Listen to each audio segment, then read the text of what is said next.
எதை மறந்தாலும் அருணாச்சலனை மறவாதே மனமே. புதையல் இருக்கும் மலையது கேளு அருணாச்சலம் தானே. சிவாய நமக ஓம் சிவாய நமக.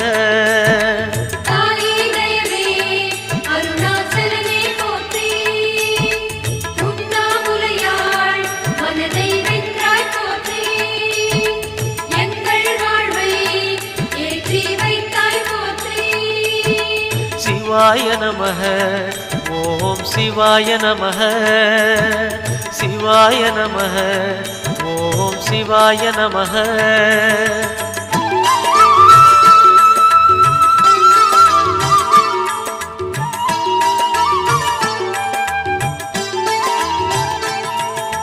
அணுவுமாகி அண்டமுமான கடவுள் யார் மனமே. மலையாயிறங்கி